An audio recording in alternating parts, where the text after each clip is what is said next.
In the beginning there was only light, a symphony of existence where all things moved in perfect harmony. But before the first sin, before the first shadow fell, pride was born in the heart of perfection. This is the story of Eden, not as a fall from grace, but as the birth of choice. Imagine a garden woven from starlight and dreams, a sanctuary where heaven touched the earth. Adam and Eve, sculpted from divine breath and sacred clay, walked in innocence. Their world was a canvas of endless wonder, every leaf, every stream, a testament to a love that knew no bounds. They were not merely creatures, they were extensions of the Creator's heart, their souls mirrors reflecting an eternal sunrise. In this paradise, there was but one rule, a single thread of mystery in the grand tapestry. The tree of the knowledge of good and evil.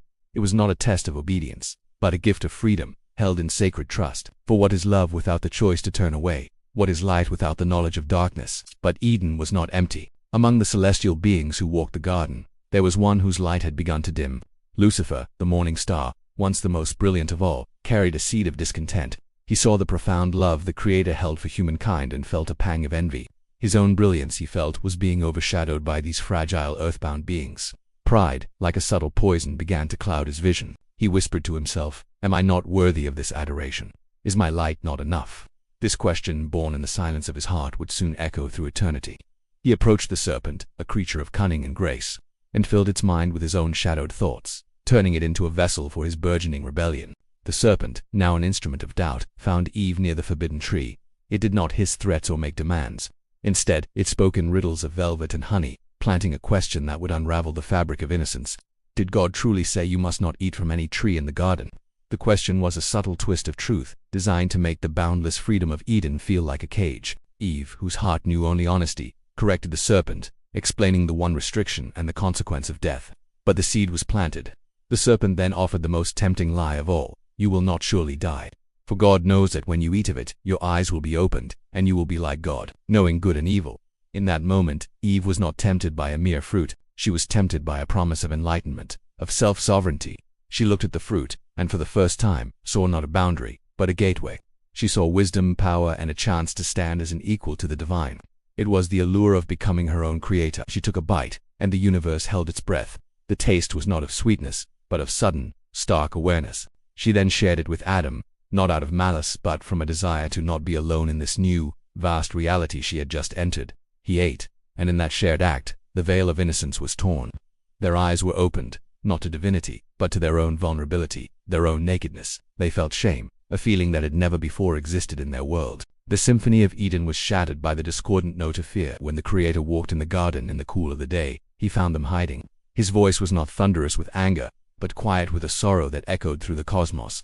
"Where are you?" he asked. It was not a question of location, for he knew where they were. It was a question of the heart. "Where have you gone from me?" Adam blamed Eve, Eve blamed the serpent, and in that chain of blame, humanity's first instinct to deflect responsibility was born. The consequences were not a punishment born of wrath, but the natural outcome of their choice. They had chosen knowledge over innocence, self-will over trust. And so, the path of Eden, the path of effortless communion, was closed to them. They were sent out into the world, a world of toil and struggle, but also a world of profound potential. For this was not just an ending, it was a new beginning. The sin was not merely an act of disobedience, but the birth of the human condition. It was the moment humanity chose to walk its own path, to learn through trial and error, through pain and joy, through light and shadow. The expulsion from Eden was not a curse, but a sacred journey. It was the start of a long road back to the light, not through a return to the garden, but by building a new one within the human heart. They carried with them the memory of perfection, a guiding star in the long night of their exile. They were given the gift of free will, the capacity for immense love, and the promise of redemption. This story is etched into the soul of every human being. We are all children of Eden, born into a world of duality, of good and evil, of light and shadow. We carry within us the pride that led to the fall, but we also carry the divine spark that yearns for reunion. We hide in shame, yet we long to be found.